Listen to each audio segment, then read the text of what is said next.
Hi, my name is Daphne, and even though it's a little late in the day, the sun is actually on the other side of the garage at this point.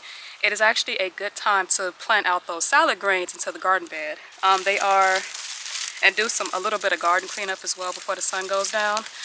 The salad greens have very much so outgrown their little cups, and with the rain coming the next few days, and also with the temperatures being in the 40s and the 50s, perfect time to actually put the salad greens in since they've been hardening for the last 2 weeks. So I'm going to try to get as many of them in the ground as possible.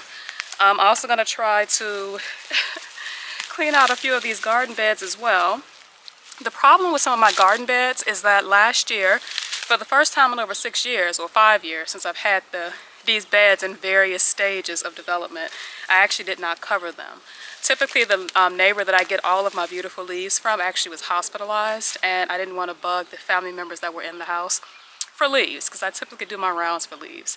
And with that being said, an uncovered garden bed with imported soil that is very, very high in sand, mixed in with a little bit of clay, which is all I have is clay. When you mix that in, you get a nice little, you get concrete.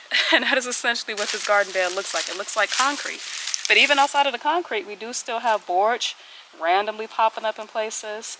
I think I might have planted some nasturtiums in here. I don't see them yet, but they should be popping up soon. So despite the fact that the ground is relatively hard, it's very hard, we do still have some life, but some of this stuff can't stay and all of this borage can't stay. So I'm going to try to clean this out, try to separate out the green onions, maybe pull a little bit of the yarrow to dry, and just try to get as much stuff as I can do before the sun goes down. And then tomorrow I'll be right back at it, cleaning out these garden beds and then trying to narrow these garden beds down as well. I need some stakes.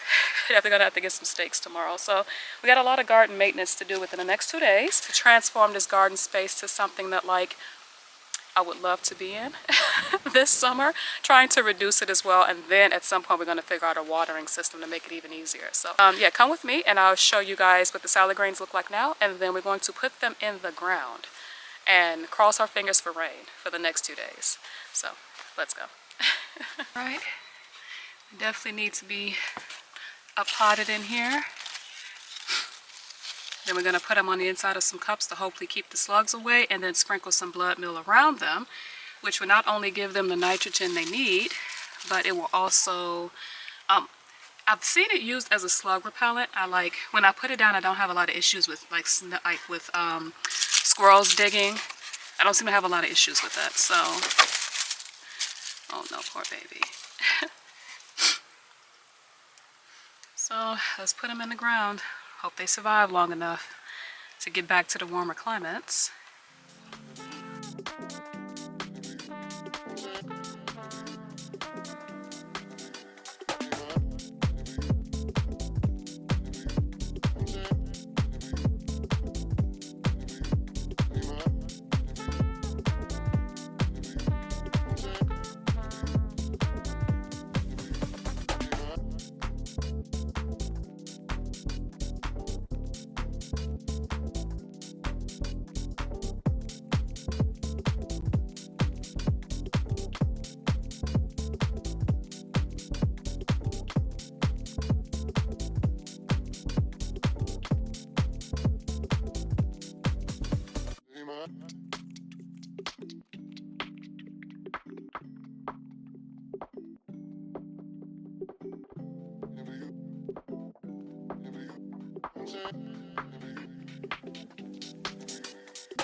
Alright, so I have finally finished planting out the garden bed, or the raised bed.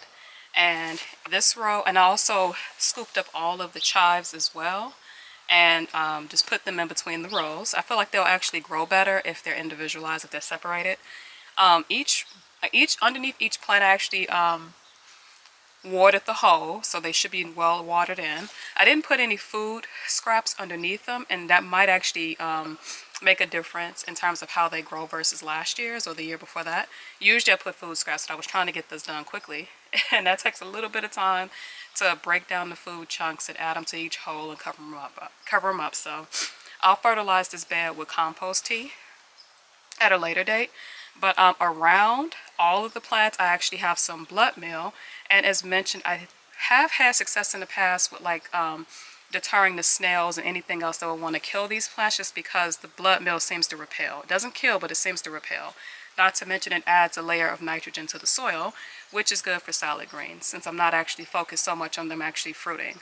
But in this row here, we have white bok choy and leeks. And then we have Paris Island lettuce here and leeks. And I also pushed the leaves back just to eliminate the home that the snails do live in. So hoping that with it just being bare soil, that makes a difference as well when the snail's not eating everything. And then we're supposed to have some rain for the next couple of days. It is relatively chilly, so I don't think the soil would dry out too much. And then once the plants take off, I can actually move the leaf mulch back in place. And I might actually just also add some grass clippings as well.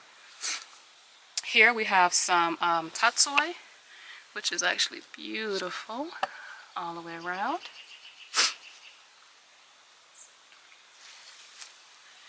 And then over here we have our purple bok choy and leeks. And there's 4 leeks per row. I actually couldn't reach the back row. And then there is May Queen lettuce here and more leeks.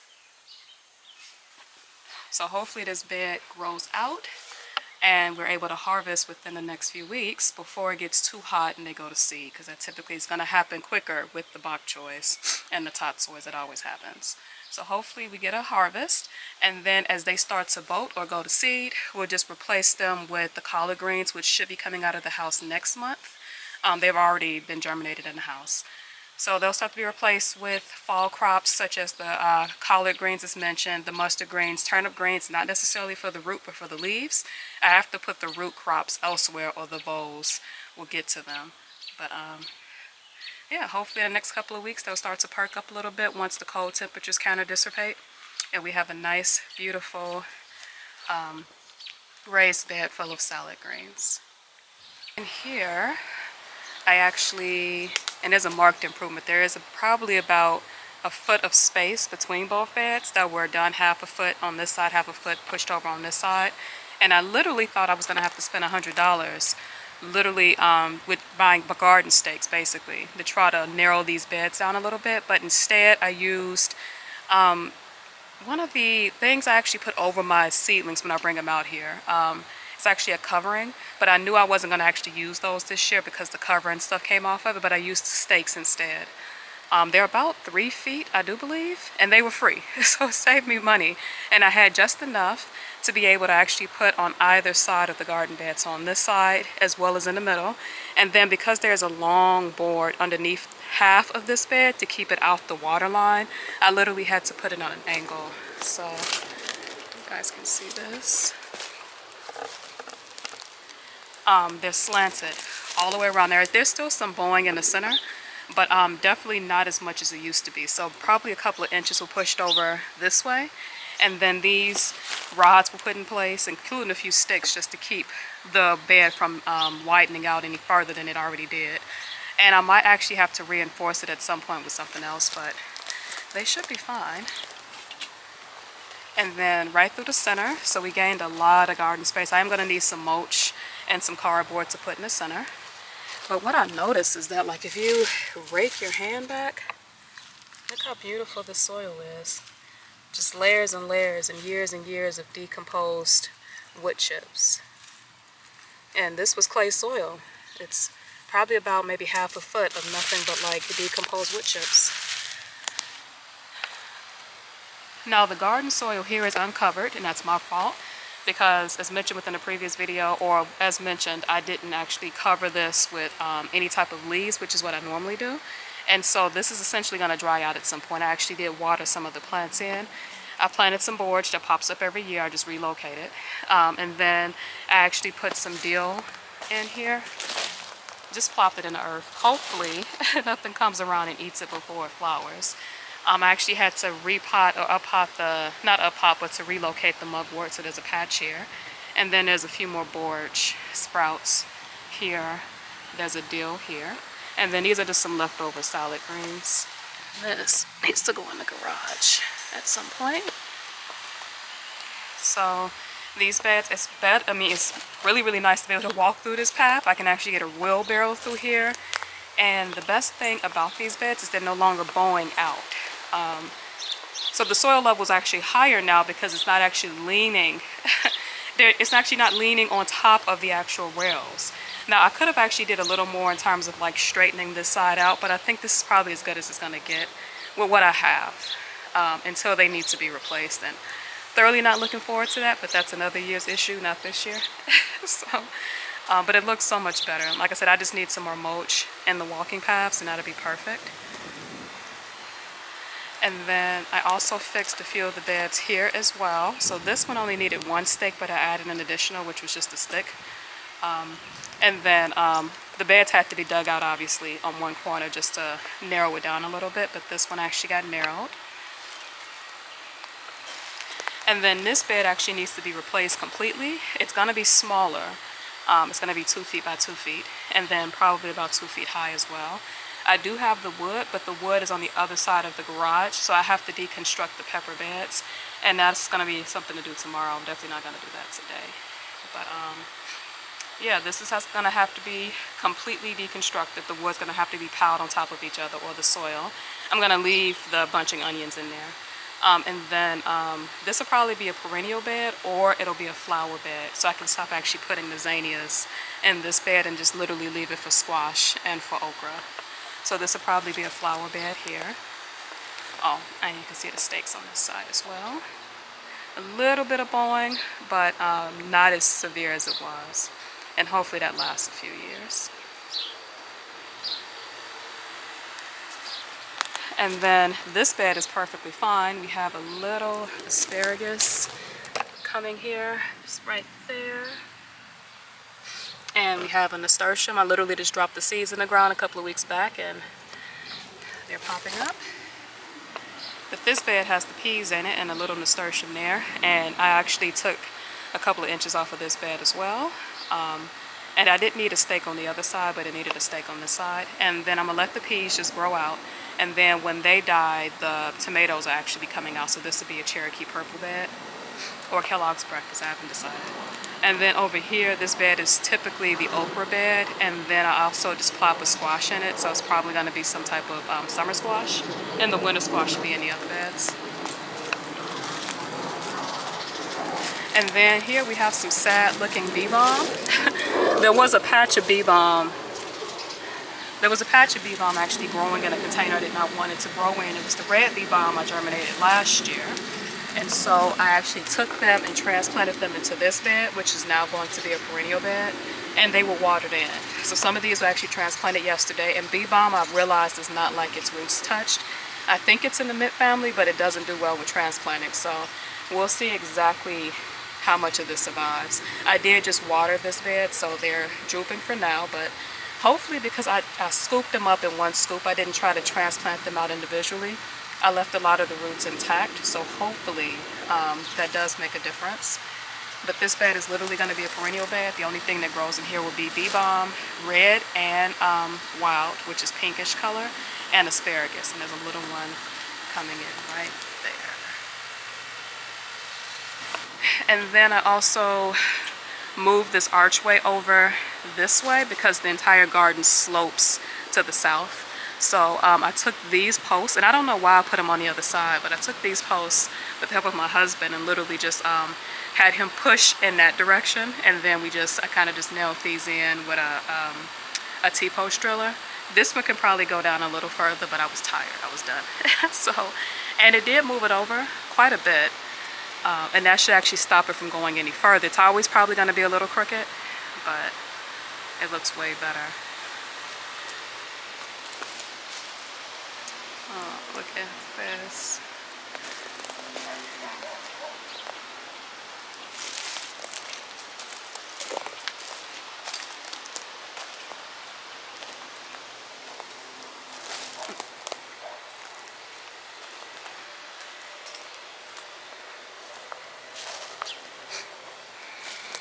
All right, thank you guys so much for watching, and I hope that you guys are having a wonderful time de-weeding your garden space as well. Look at that root system. That is healthy. De-weeding your garden system as well, but I have so much peace. It is a beautiful day. It is literally about 50 some degrees out here with a light breeze. It's wonderful just to sit out here. Even if I don't get a lot accomplished, just sitting out here and enjoying the birds. And I put out some watering stations for them. And the bees that are somewhat out here, it cleanses the mind to be outside and doing some things. So I hope that you guys are out here cleansing as well and taking in some of the natural beauty and the natural peace. But in any case, thank you guys so much for watching, and you have a great day. Peace.